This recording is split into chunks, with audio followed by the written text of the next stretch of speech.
அண்மைச் செய்தி. நாடாளுமன்றத்தின் இரு அவைகளிலிருந்தும் காங்கிரஸ் எம்பிக்கள் வெளிநடப்பு செய்திருக்கிறார்கள். மாநிலங்களவையில் சற்று நேரத்தில் வக்ஃப் திருத்த மசோதா தாக்கலாகவிருக்கும் சூழலில் காங்கிரஸ் எம்பிக்கள் வெளிநடப்பு செய்திருக்கிறார்கள். வக்ஃப் நிலத்தை மல்லிகார்ஜுன் கார்கே குடும்பம் ஆக்கிரமித்ததாக பாஜகவின் அனுராக் தாக்கூர் குற்றச்சாட்டை முன்வைத்திருந்தார்.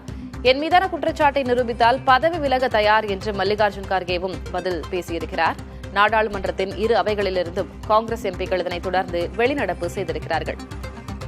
வக்ஃப் சட்ட திருத்த முன்வடிவு நேற்று மக்களவையில் தாக்கல் செய்யப்பட்டிருந்தது. எதிர்க்கட்சிகள் தொடர்ந்து இதற்கு எதிர்ப்பு தெரிவித்து வந்த நிலையில் இன்றைக்கு மாநிலங்களவையிலும் அது தாக்கலாகிறது. எனவே நாடாளுமன்றத்தின் இரு அவைகளிலிருந்தும் காங்கிரஸ் எம்பிக்கள் இதற்கு எதிர்ப்பு தெரிவித்து வெளிநடப்பு செய்திருக்கிறார்கள்.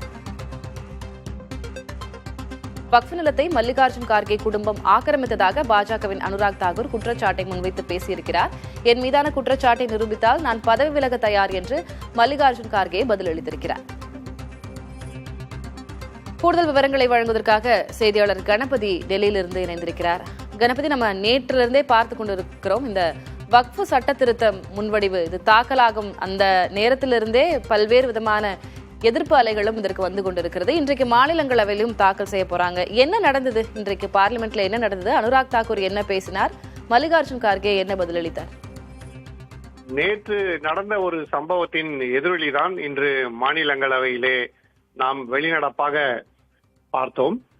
நேற்று மக்களவையிலே வக்ஃப் மசோதா மீதான விவாதம் நடைபெற்ற போது பாஜகவின் நாடாளுமன்ற அனுராக் தாக்கூர் கர்நாடகா வக்ஃப் போர்டிலே ஊழல் நடைபெற்றிருக்கிறது என குறிப்பிட்டு அதிலே காங்கிரஸ் தலைவர் ஒருவர் மற்றும் அவரது குடும்பத்தினர் சம்பந்தப்பட்டிருக்கிறார்கள் என குற்றம் சாட்டினார். அதாவது ஏற்கனவே மல்லிகார்ஜுன் கர்கே மீது இதே போன்ற குற்றச்சாட்டு முன்வைக்கப்பட்டது.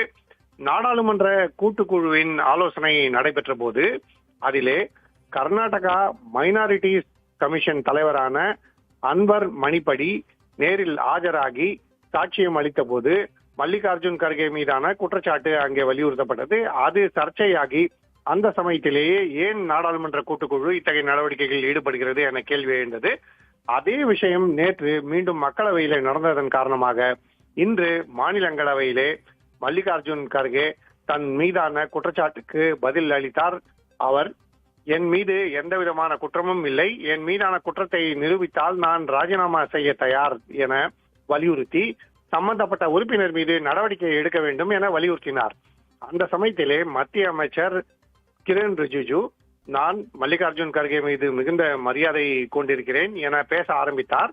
திரிணாமுல் காங்கிரஸ் கட்சியின் டெரிக் பிரையன் அப்போது தலையிட்டதன் காரணமாக பிரச்சனை வேறு திசைக்கு சென்று எந்த விதமான முடிவும் எடுக்கப்படாமல் இருந்தது. இதனால் கோபமடைந்த காங்கிரஸ் மற்றும் எதிர்க்கட்சிகளைச் சேர்ந்தவர்கள் ஜெகதீப் தங்கர் மீது குற்றம் சாட்டி அவையில் இருந்து வெளிநடப்பு செய்தனர். அதே போலவே மக்களவையிலும் வெளிநடப்பு நடைபெற்றது.